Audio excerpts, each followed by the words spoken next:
네, 안녕하세요. 진로 레시피의 강성찬입니다. 안녕하세요, 민신태입니다. 안녕하세요, 조득신입니다. 네, 오늘도 바로 돌직구로 바로 들어가도록 하겠습니다.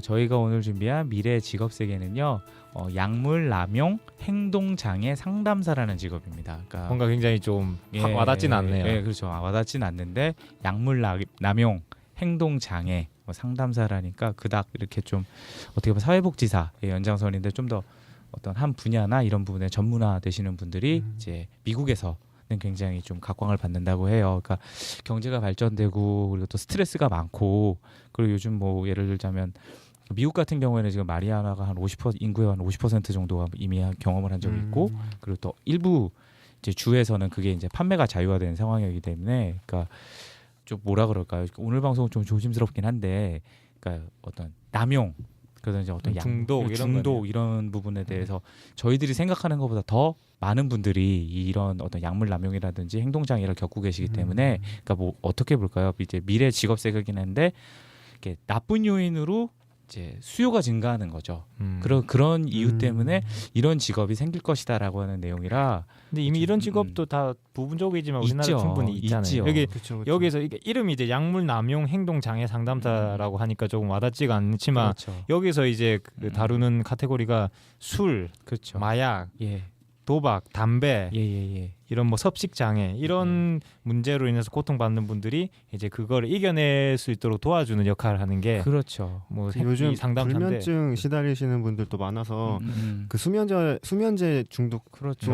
그것도 있으셔가지고 일종의 여기 들어가겠네요. 그렇죠. 그런 분들을 맞아요. 위해서도 있어야 될 것 같아요. 그리고 또 다이어트 관련해가지고 그것도 이제 다이어트 같은 경우는 건강하게 이제 살을 빼시는 분들도 있지만 이제 약으로 빼시는 분들이 아니면 아예 안 먹거나 그렇죠. 이러면 이제 섭식 장애나 이런 섭식장애 경우니까 오고 또 약물 남용 같은 경우도 이것도 이제 그러니까 약물 남용으로 해가지고 어떤 이렇게 뭐 정신적인 부분도 있지만 행동 장애가 오는 경우도 많다고 해요. 그래서 그런 분들이 되게 뭐라 그럴까요? 이제 세계가 이제 경제적으로 발전하다 보니까 이런 어떻게 보면 나쁜 요인들이 발생을 하니까 또 이게 자기가 외부에서 받는 스트레스를 그렇죠. 건강하게 풀 수 있는 사회가, 상황이 안 되면 그렇죠. 사실 이런 걸로 사실 좀 풀잖아요. 네네. 우리나라도 네네. 사실 술, 그렇죠. 아니면 담배나 예. 도박도 약간 그런 맥락이 비슷한 맥락이 있긴 그렇죠. 한데 근데 그게 사실 또 이게 자기의 개인의 의지만으로는 잘 벗어나기 굉장히 힘들잖아요. 이런 네네. 중독 같은 게 사실 그렇죠. 굉장히 그렇죠. 이겨내기 힘들기 때문에 그렇죠. 그래서 그걸 돕는 거예요. 만약에 이제 뭐 그런 거죠. 뭐 담배를 끊는 사람이 있으면 뭐 친구하지 마라, 독한 놈이다. 뭐 이런 얘기가 있는 것처럼 매년 새해가 되면 항상 다들 담배를 끊는다고 다들 결심을 하시죠. 담배값을 올려도 한데 그러니까 개인이 하기 굉장히 어려운 일이기 때문에 어떤 재활센터라든지 병원에서 이제 치료 과정이 있는데 거기서 이제 얘기를 많이 들어주고 인터뷰하고 그다음에 개인에 맞춘 그러니까 치료 계획을 이제 수립하고 그다음에 실행하고 도움을 주는 분들을 이제 가리키는 그런 직업입니다. 아주 전문적인 지식이 필요할 그렇죠. 것 같아요. 개인을 어떤 상담하는 그런 그렇죠. 인간적인 기술도 있어야지만 전문적인 기술도 정말 많이 필요한. 그렇죠. 예전에는 어떤 게 환자라고 이제 표현을 해야 되나 이제 여기 이제 대상자 되시는 분들이 이렇게 이제 그 대상만 치료를 했는데 요즘 같은 경우에 가족 치료라는 개념도 그렇죠. 있고 사회적 치료라 그래가지고 그 주변 분들도 다 인터뷰하고 이제 환경을 봐요. 가족이 있다면 가족이 굉장히 많이 그렇죠. 좋아줘야 되니까. 그래가지고 이제 이런 굉장히 좀 더 뭐라 그럴까요? 예전에는 어떤 대상 치료만 하는 게 아니라 이제 사회적 치료를 하기 때문에 조금 더 전문화된 그런 분들이라고 얘기할 수 있습니다. 그러니까 저도 이제 이거를 오늘 소개해드리기 위해서 좀 자료를 좀 보니까요. 일본 같은 경우에는 전체 인구의 5%가 도박 의존증이 있다고 합니다. 그러니까 거기는 이제 빠찡꼬라고 이거 한국말로 뭐라 그래야 되나? 빠찡꼬라고 하죠. 이렇게 구슬로 그 하는 게 그게 굉장히 유행이어가지고 도박 의존증이 전 인구의 5%나 되고요. 미국 같은 경우에는 이제 앞서 말씀드렸다시피 이제 마리화나 같은 경우 일부 주에서는 자유화, 그러니까 세금 목적이죠. 네네. 이제 그런 게 되어 있고.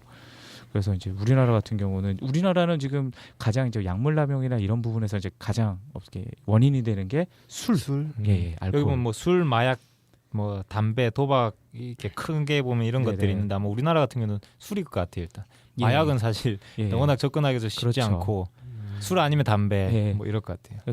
저도 이제 그러면 굉장히 얼마나 되나 이렇게 검색을 이렇게 많이 하고 이제 자료를 보는데 너무 많으신 분들이 그러니까 상담을 하시는 이렇게 사례들을 보면 이렇게 학부모님들이 자녀를 위해서 보통 이제 교육을 하잖아요. 근데 알코올 문제 같은 경우에는 자녀가 상담을 많이 하시더라고요. 저희 이제 우리 아버지가 네이버에 저희 아버지, 저희 어머니 뭐 이렇게 하면서 뭐 우리 형 그러니까 되게 뭐라 그럴까? 이게 저희가 진로 방송 같은 경우는 학부모님들이 그쵸. 자녀를 네. 생각하면서 이제 그런 목적 방송인데 이게 알코올 남용, 뭐 알코올 중독, 약물 남용 이런 것 같은 경우는 이렇게 상담사에 이렇게 글 올리는 거 보면 다 이렇게 밑에서 이렇게 하위단에서 상위단을 이렇게 버텀업 방식으로 이렇게 얘기를 하더라고요. 그래서 근데 얘기 나온 김에 그 친구들한테 예를 들어서 그 자녀들이 네네. 사실 그 우리 아빠 알코올 중독인데 어떻게 해야 돼요? 이걸 사실 네이버에 올리면 거기다 같은 초등학생들이 답글을 달 그렇죠. 가능성이 높기 때문에 엄청 크죠. 그러니까 차라리 말 나온 김에 그 실제로 그런 상담을 받을 만한 사실 전문적인 단체가 있잖아요. 그러니까 그걸 잘 우리나라 모르다 같은- 보니까 그렇죠. 접근을 우리나라 못하는데. 같은 경우에는 이제 그냥 뭐 주소를 제가 불러드릴 수는 없고요. 뭐 예를 들면 뭐 알코올 부분 같은 경우는 전국 알코올 중독 약물 남용 상담사 협회라는 곳이 있습니다. 알코올 중독 약물 남용 상담사 협회. 이렇게 좀 전문화된 협회에 네네네. 가서 차라리 거기 게시판에 질문하는 게 좀 그렇죠. 더 맞습니다. 제대로 된 맞습니다. 답변을 받을 수 있을 네, 것 그리고 같아요. 또 한국 상담학회라든지 한국 상담 심리학회 이런 데 가셔서 이렇게 좀 한번 만나보시는 건 어떨까 싶어요. 알코올 같은 경우에는 이제 또 그리고 사설이라고 해야 되나요? 이게 개인으로 이렇게 심리 상담하시는 분들도 많이 준비하시고 이제 활동하고 계시기 때문에 그런 분들을 한번 만나보시는 것도 많이 도움이 될 것 같아요. 이거 같은 경우에는 아까도 이제 계속 말씀드리고 있는데 미국 같은 경우에는 굉장히 이제 교육 과정이 좀 그러니까 뭐라 그럴까요? 그냥 뭐 사람에 대한 뭐 사랑과 그런 게 아니라 교육 과정이 좀 있습니다. 예를 들면 뭐 심리학이라든지 카운셀링, 사회복지에 관한 이제 전공이 당연히 우리나라도 마찬가지죠. 마찬가지입니다. 이렇게 좀 사회복지 쪽으로 전공 분야가 좀 있으면 좋고요. 그 다음에 약간 뭐라 그럴까요? 이렇게 학사 이상이 아니라 이렇게 대학원까지 대학원. 예, 대학 석사 이상은 되고 그리고 또 임상 경험이 있어야 된다고 합니다. 그러니까 혼자서 자기가 할 수 있는 게 아니라 많은 임상 경험, 상담 경험이 있어야 그렇죠. 된다. 이게 단순히 그냥 뭐 딱 약을 처방해 주는 게 아니라 네네, 계속 이야기를 들어주고 네네. 인터랙션을 해야 되다 보니까 그렇죠. 그런 기술이 많이 필요할 것 같아요. 예, 그러니까 상담만 하는 게 아니라 또 이렇게 뭐 중독 이런 게 또 위급 상황이 생각보다 많대요. 네, 네. 그러니까 응급 상황이죠. 그렇기 때문에 이제 치료자 어떤 이제 역할도 있지만 또 하나가 뭐냐면 이런 분들이 가져야 될 역할 중에 하나가 후견인의 역할입니다. 괜찮아요. 그러니까 가족분들과도 이제 한 라인이 연결되어 있는 상태고 그래가지고 이제 계속 연결이 좀 긴장 상태에서 되어 있는 거라 이 일을 하시는 분들은 굉장히 좀 뭐라 그럴까 타인의 스트레스나 마음도 치료하시지만 그분들도 이제 좀 스트레스를 많이 받으신다고 해요. 그래가지고 보통 이런 일 하시는 분들도 자기 담당 상담사가 있다고 합니다. 힘들 것 같아요. 제가 이렇게 그렇죠. 들어봐도 이게 힘든 감정적인 소모가 일이라. 심하죠. 예. 이게 그냥 형식적으로 들어주면 사실 하나도 안 힘든데 정말 자기가 진짜 상대방의 아픔을 들어주면 자기도 힘들잖아요. 예.